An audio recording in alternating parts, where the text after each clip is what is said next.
It's tempted to sing, and you might know that I've been expelled in the history choir I was a member of. Let me start by thanking the bishop for the spiritual guidance, and I also want to join the SG in wishing the president a well-deserved birthday.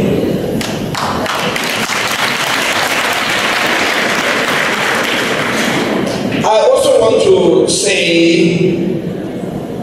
this afternoon, the presentation by the FG is a crystallization of a lot of reading, a lot of thinking, and a lot of reflection. So when they say this is an SG with content, this is the evidence. This knowledge.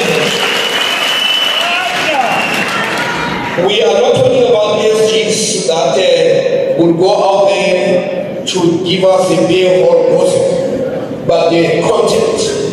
So I want to thank you for doing that. I also want to say this is also a setup. You don't speak after him. This is deliberate. And secondly, he told me what to speak about.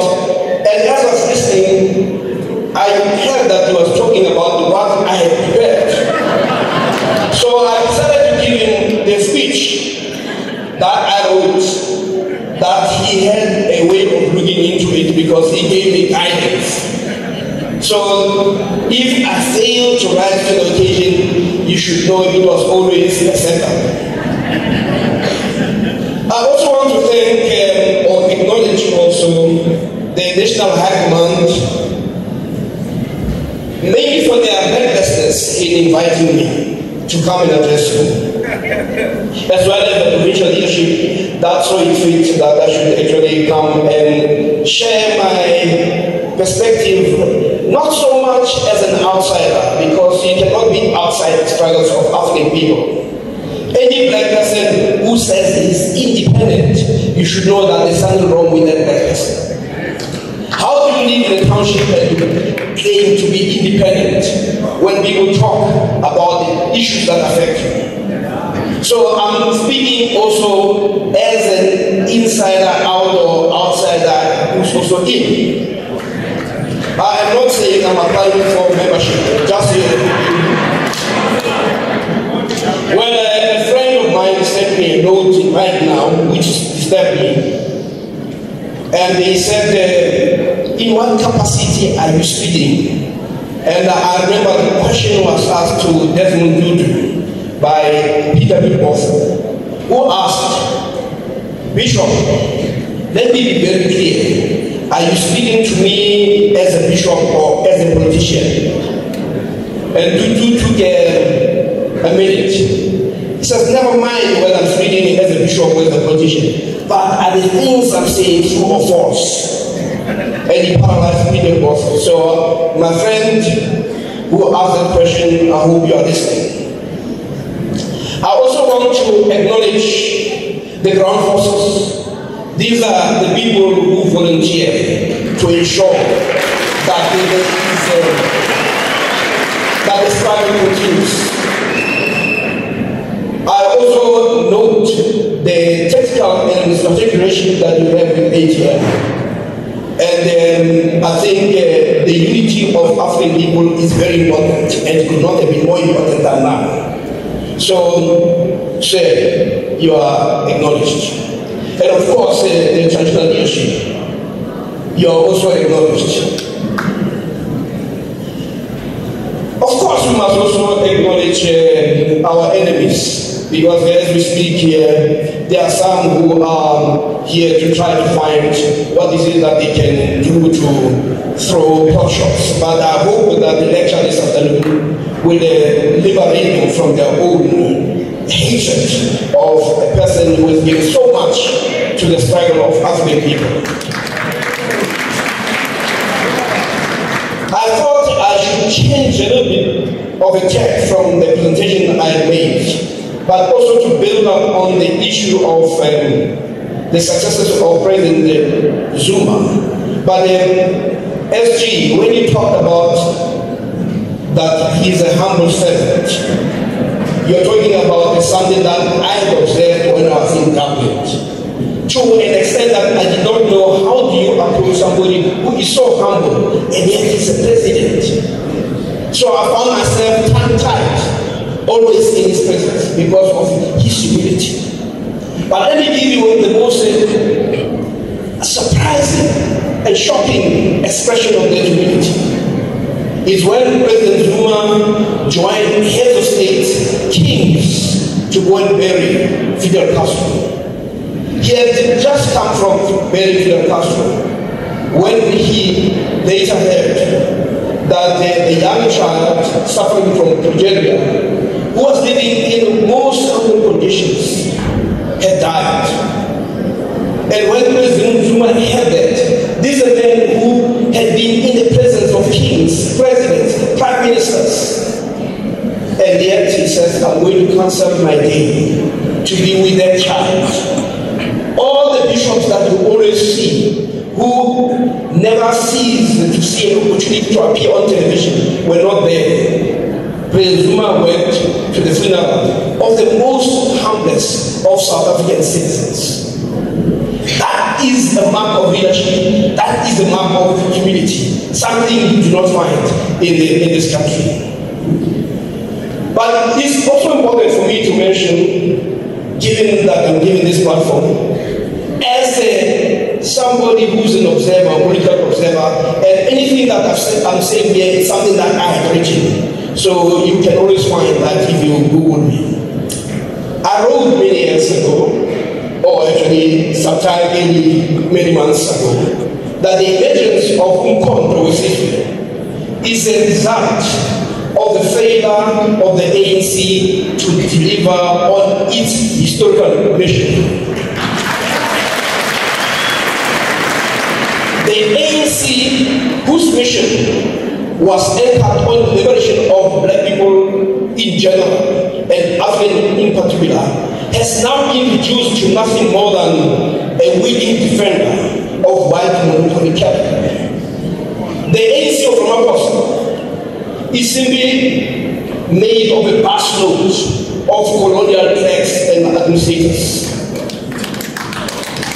How else can you explain that you have an administration that is so timid, so scared to even change the name of the street? If you can't change a street name, what can you do? But we should not be surprised that the only thing that the President Ramaphosa has achieved, Comrade LG, is fixing a pothole on the gravel road. With members of the ANC excited, how low can you get?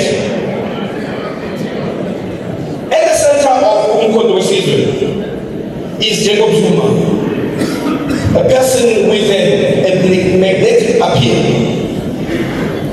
It is true that the Jacob Zuma is arguably the most popular politician in the country after former President Nelson Mandela. And it's also a matter of history and the fact that on a toe-to-toe basis, his political rivals, which included the Thabo Mbeki and Khanam Montante, found themselves on the proverbial colors.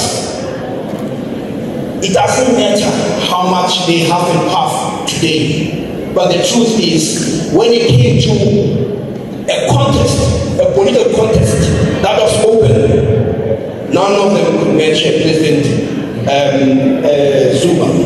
As I've argued elsewhere, that the former President Mbeki, with his master's degree in economics from Sussex, was outsmarted by a peasant in a political game of chess. Imagine somebody with a master's degree in economics being a head of state, being outsmarted by somebody they look down upon. This is not an imagination, it is a fact. The insults and consistent denigration of Sholozi's person have not diminished the expression of adoration he receives wherever he goes. The SG has just told you what an embarrassing spectacle we saw in Namibia, where the sitting president gets introduced and the people treat that person as if he was a jaywalker. And when Msholozi's name was mentioned, there was a sustained and rapturous applause. But what it shows is that the people know their leader. The people's love for Msholozi is inscribed in their hearts, not in the mainstream media. Ironically, it was Mbalula, when he reflected on the outcome of the elections, he said, and I quote him, EFF, DA, all smaller political parties combined did not defeat the ANC. Seepe Zuma did.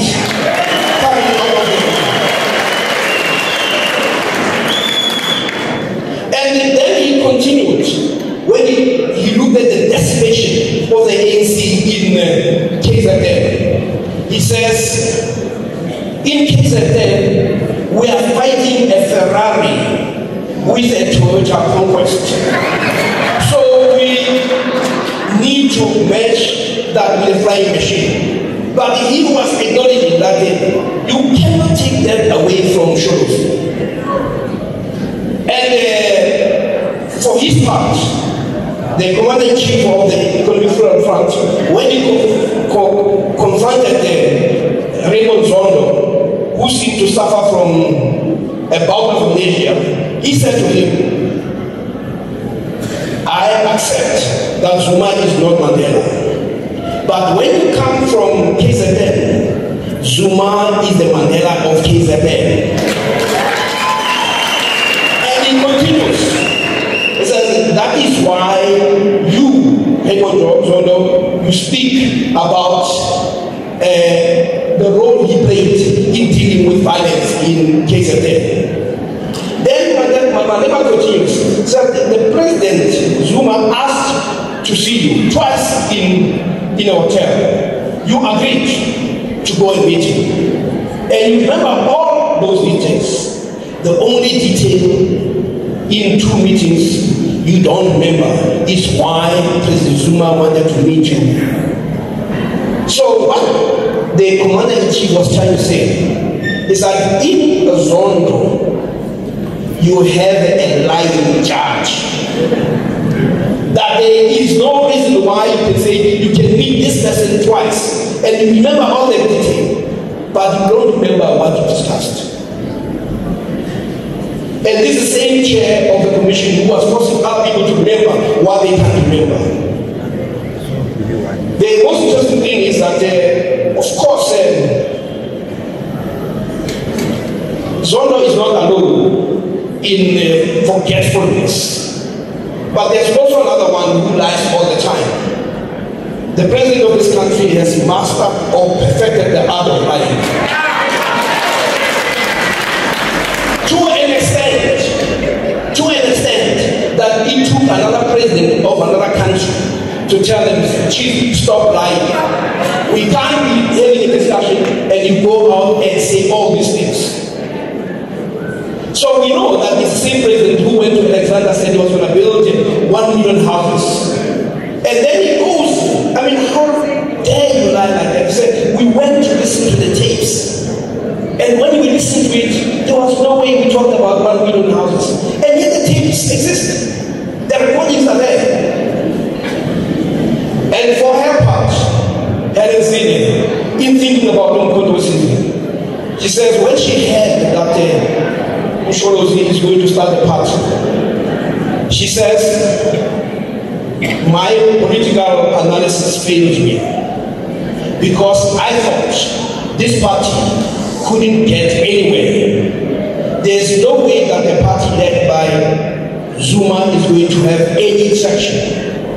I've never been more wrong. Those are the power of identity politics as people choose it for themselves, unquote. But where Hezele is dishonest, and many white people are dishonest on this, is that when black people vote for a black party, they are driven by identity politics. But when white people vote for white parties, it is never identity politics. So these are some of the continuous insults that are heaped on African people. But there is a level of dishonesty that we must come to accept. I wanted to pick up on the issue that the SG was talking about, the issue of the counter-narrative. And I think you, Luther, you have written about this. One of the biggest failures of liberation movements and also of the ANC has been to disrupt the master narrative.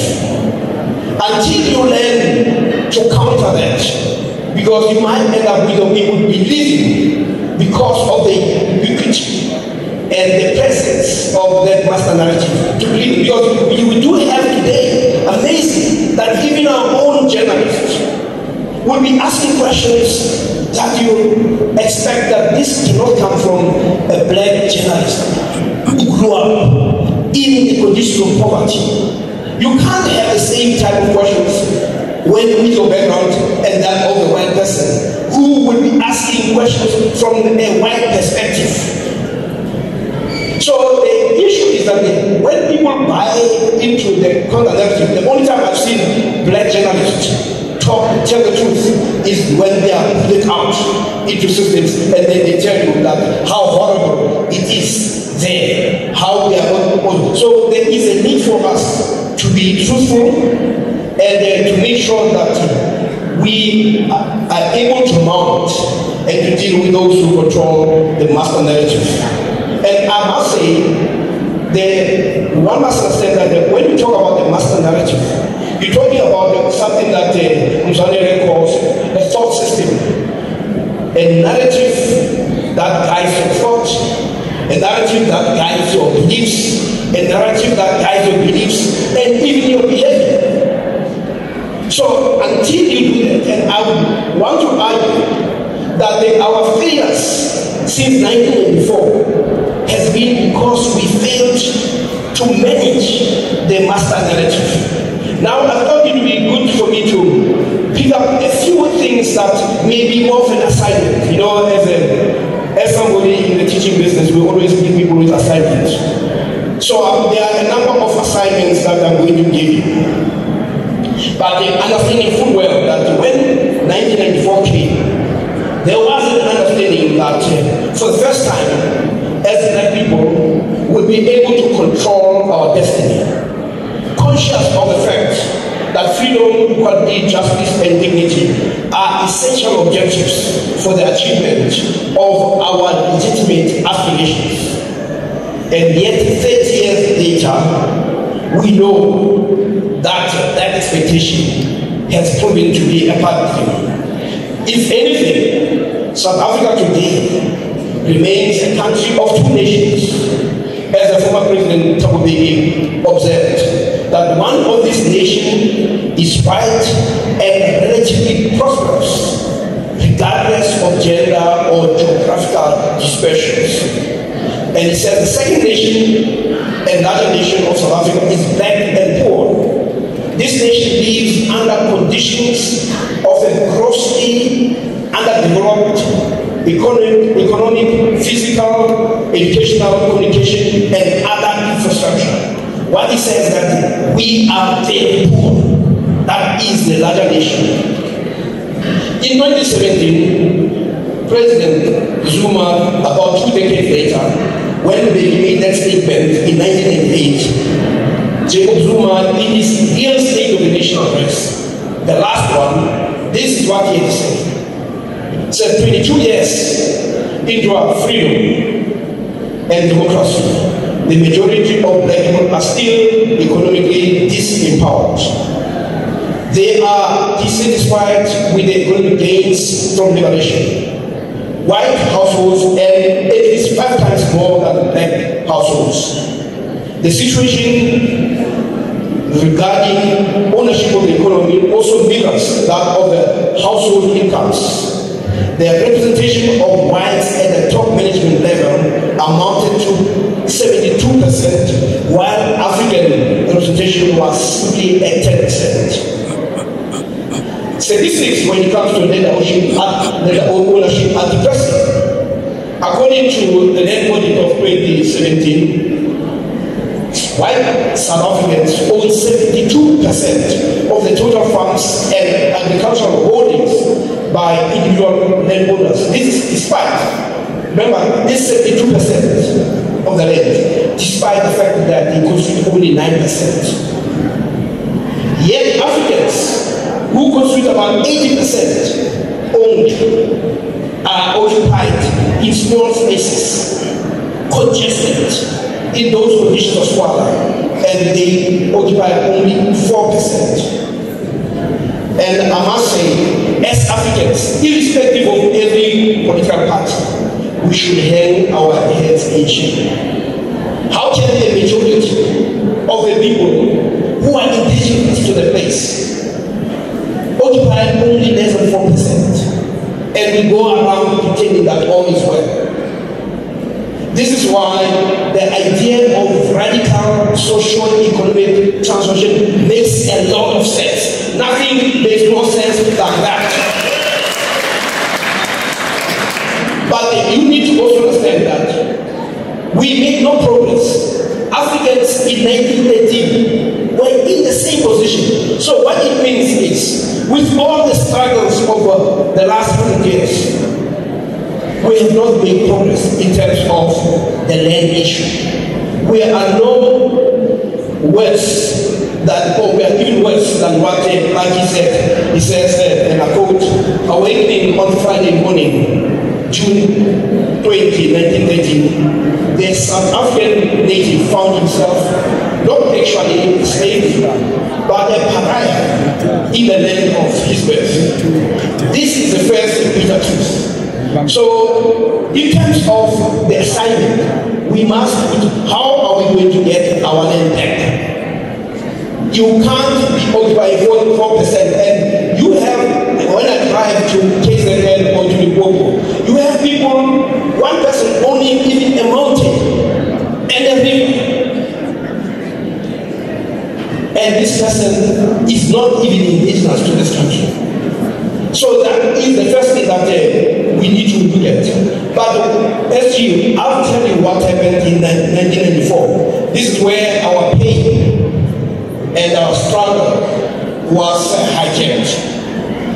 Never Alexander, in his book, Some Are More Equal Than Others, he says what happened in 1994 is no different from what happens when the slave owner going to the United States with a cargo of black slaves discovers that there is a hole in the ship, and he calls people to say, look, I'm going to loosen your chains, help me, we are in this together.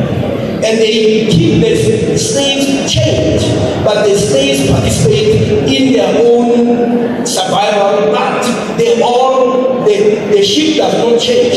It still continues to slave land. So what was happening in 1994 is simply we participated in our own oppression. So, but part of it is that we bought into the notion, the first lie, that we are in this together. You are not in this together with people who are relatively more prosperous when you can't even feed your children. The second issue that we need to understand is a mistake that we made. We thought that those people who benefited from apartheid would suddenly forgo the benefits.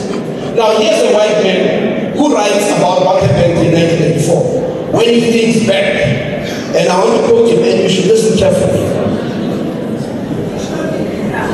Manda, comrades, we have been doing very well. Can we stop having many meetings? Please, let's just be quiet. Please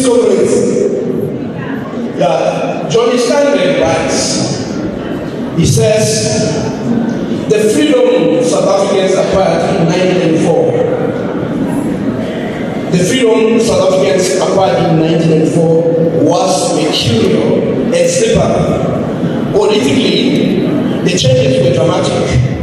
The electorate expanded overnight to include every adult. But the structure of society stayed much the same. And white people remained white people, doing what white people had always done, running the professions, the corporations, the universities, expertise, wealth, technical knowledge, and social confidence. All these remain deeply associated with whiteness. So what John Steinbeck says is that effectively, while we thought we were in this together, what happened for white people, it was simply a strategic retreat. And a retreat that says, we will come back, we'll find a way of coming back. And what they did was to force us to reframe our understanding. And here's the first reframing of our struggle. Our struggle was always a struggle, an anti-colonial struggle. Overnight, our struggle became a human rights struggle. And there's a difference between those two. If you are engaged in the human rights struggle, all you have to do is to simply address the issue of violations.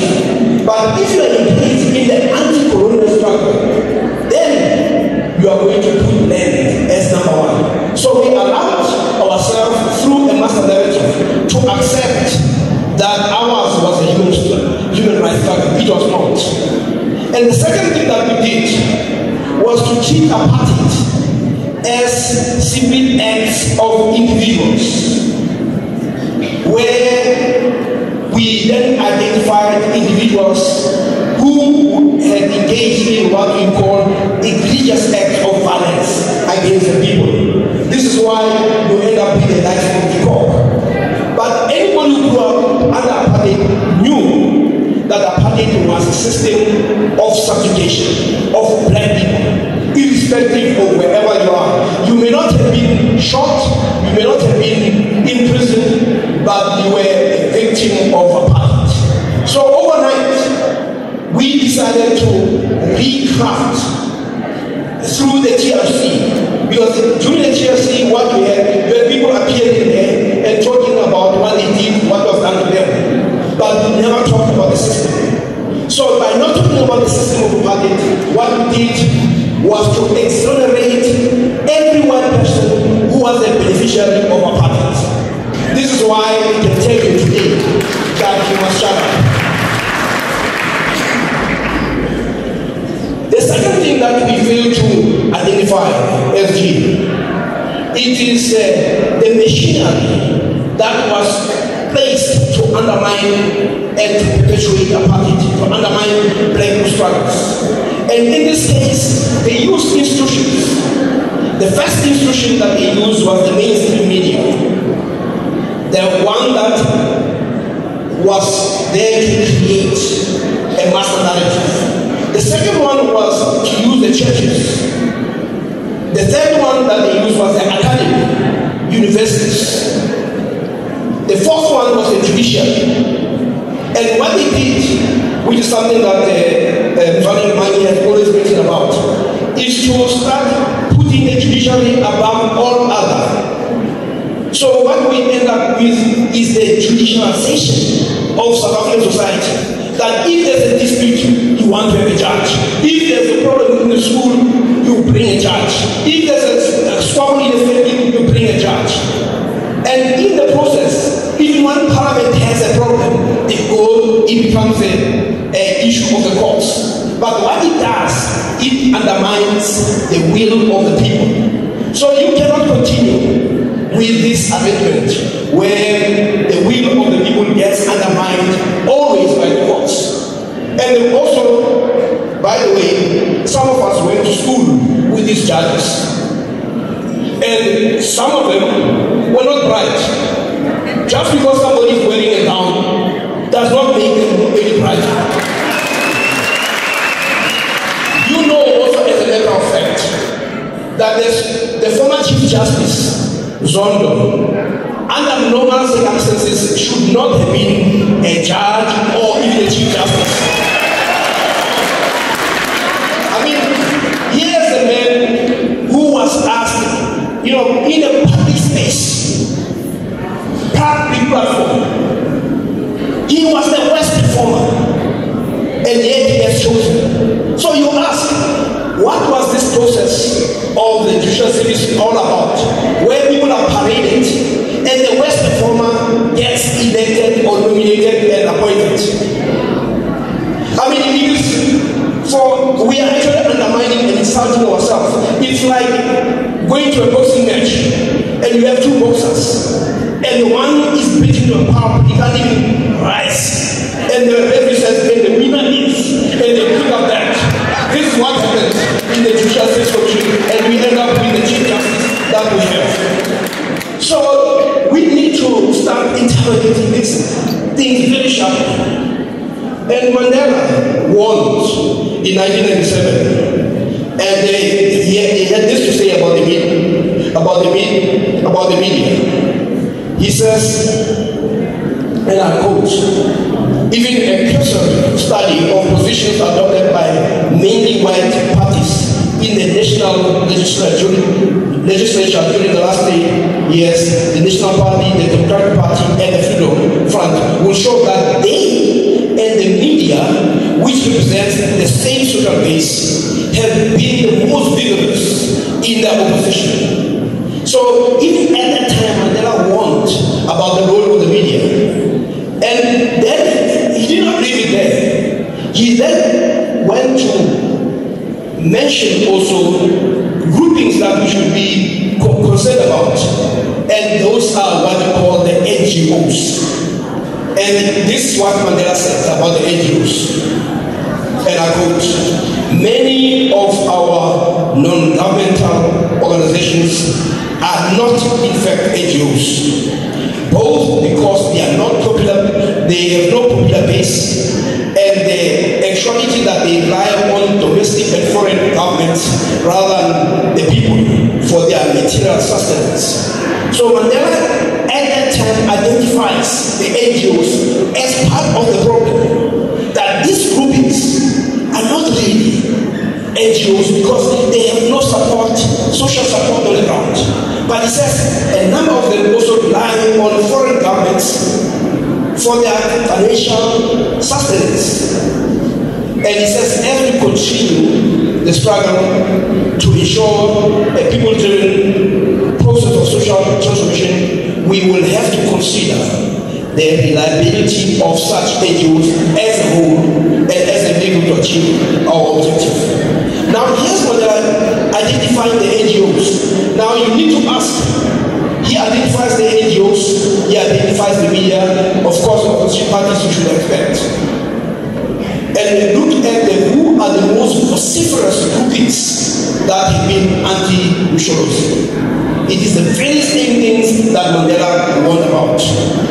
But he says also when he ends, he says the reason why these organizations behave that way and these structures behave that way is because they know in the future they might reverse the gains of democracy. And look at where we are today. You can't even change a street name. And what Mandela feared would happen is simply the threat that the gains of democracy would be reversed. And we know, as a matter of fact, that the last 7 years, we saw the reversal of all of them. The point that the history was making about if black people were doing better during that time. We even had solved load shedding. But for the last 5 years, we've been having problems. So that is the first, one of the issues that we must address. But what we fail to pick up is, which is why the lecture by SG was so important, is the psychological damage that had happened to us, that we have become a shell of ourselves. And hence we need this spiritual and educational and political nourishment if we are going to grow, or as the people people who are still fighting for their freedom. And what the Umkhonto must not do is what the ANC has done. You know, the idea of the project is always very nice, it's appealing, because you accept everything, even rubbish. And when you accept rubbish, you end up with this busload of colonial tracks that we have. And when you have colonial tracks, you are not going to get anywhere. But you also realize, as we did, that the very same people that were victims of apartheid can easily become the people who mimic what apartheid did. If you remember during COVID-19, when the soldiers, the military, was unleashed on our people, we did not expect that to happen. That we don't expect the democratic government to unleash the military on its own people. And we were also told last week that the military has to explain why people who were simply demonstrating Magatia, why the SANJ was there. But it shows the extent to which we regress as a people. So ideological clarity is one of the things that the MK must always have. There are few things that worry me, and they need to be taken seriously, is the weaponization of the NPA. The NPA has been unleashed against black professionals. But when I say black professionals, if you are black, you are not safe. The most egregious example, which needs to be repeated many times, is that of Seepe Zuma. When Seepe left and was out of the country for a number of years, the media told us that Seepe was a fugitive from justice. The young man comes home to do the most honorable thing, to bury his brother. He gets arrested on arrival. He gets shackled, taken to court, and he goes to court. There's no case. And what the MP was responding to, it was responding to the noise that came that is a fugitive from justice.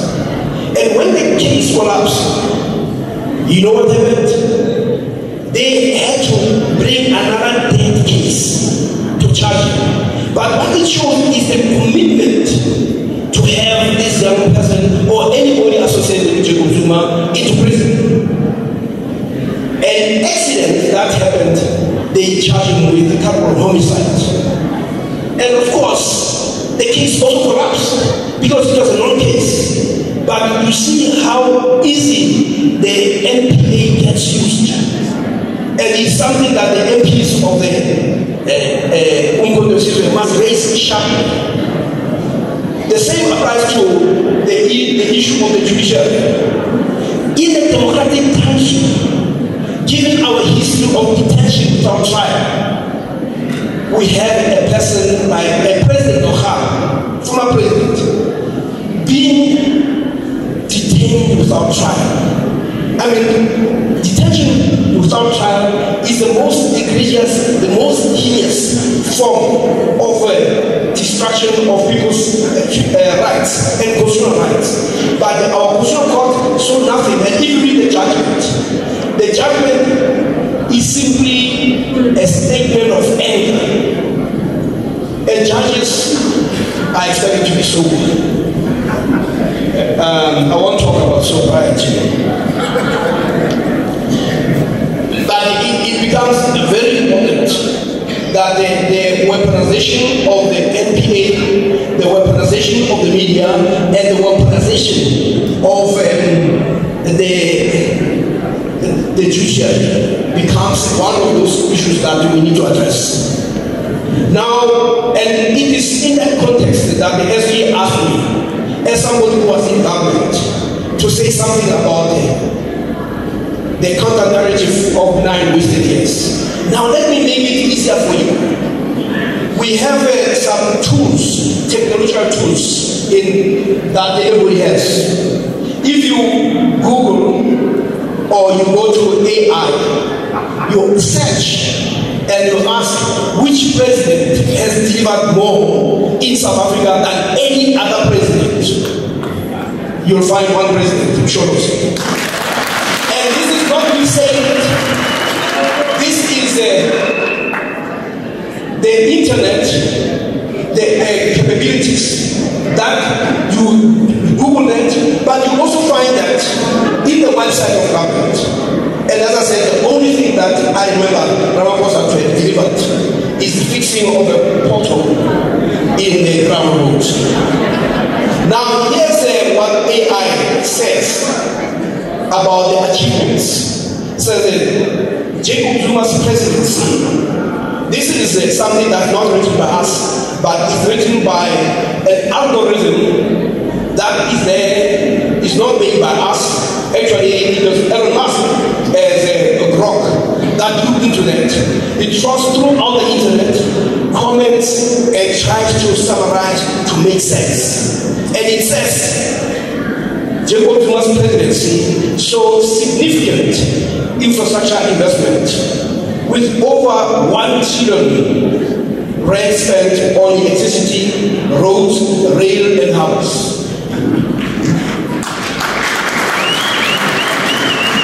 The same search engine says education achievements under Msholozi included expanding no-fee schools to over 9 million children and increasing tertiary education access. It continues, says that President Zuma presided on economic development efforts such as the Black Industrialist Program, which was aimed at job creation and transformation. The Black Industrialist Program supported 31 industrialists in 2017 with 3 billion rands, and the expectations were it was going to create 4,400 jobs. This is what I don't say is there for you to get, but you can also find it in the website. Then it continues that under Msholozi, 3 new universities were established. Seepe Zuma, University of Mpumalanga, and so on. Now here's a person who we are told is bereft of education, yet he considers education to be so critical as to establish the post-1994 universities. And of course, when it comes to HIV/AIDS, the SG has indicated to you that it is under him that the life expectancy of Africans improved by almost 10 years. So the whole notion of 9 wasted years was always a lie, a part of the falsification, and something that was repeated now and then by the mainstream media. It was also Msholozi who came up with the idea of the National Development Plan to say this 5-year planning is not good for any country. And yet you have people who jump and say the men achieved nothing. So as South Africans, not only in Congo, it is important that we arm ourselves with the truth, because if we don't do that, other people are going to create truths that serve to subjugate black people. Now, what is to be done? I think the assignment was given to us many years ago by Oliver Tambo in 1981. And this is what Oliver Tambo said. And he was anticipating a situation where we were going to end up with a majority rule. But when he addressed a gathering of the South African Communist Party in London in 1981, he argued, and I quote, "It is inconceivable for liberation to have meaning without a return of the wealth of the country to the people as a whole." And he continues, he said, "To allow the existing economic forces to retain their interest intact intent is to feed the roots of racial supremacy and exploitation, and does not represent even the shadow of liberation. So, if you look at where we are in terms of our economy, this is what Tambo was concerned about. That any liberation that does not address the material wealth, that is the economic interest and the economic ownership intact, this is what a shared liberation would look like. And in other words, we are in the middle of a shared liberation. So when Mshoros said in 2017 that what you need is a radical social economic emancipation or transformation, he meant what Oliver Tambo said. But again, the master narrative says, oh, when they say that they want to steal, and our journalists continue to repeat that nonsense, even the black ones. So what we need to do is what the SG said, and he's been very kind. He says we must be very clear about how we approach people. You have opponents and you have enemies. With the enemies you crush. With the opponents you persuade.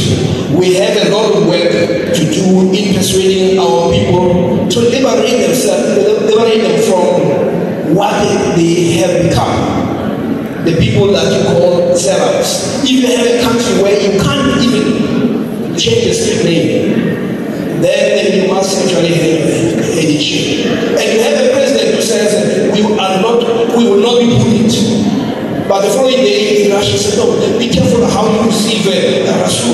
We don't want to upset America.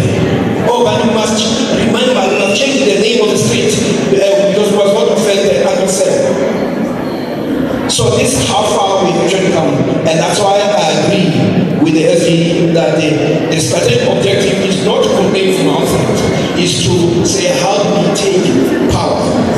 And so that power becomes an instrument in the service of the people.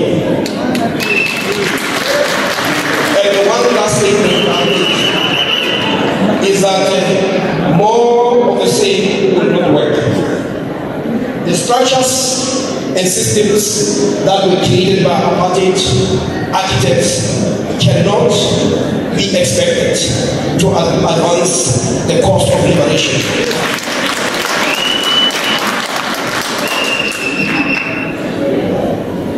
The American feminist once wrote that the master's house will not destroy the master's tools will not destroy the master's house. That remains the same today. We need to look at all those tools that are used. Now to close is to quote what Mshoros said about the radical economic transformation. And you need to listen to that carefully because he tried to break it down.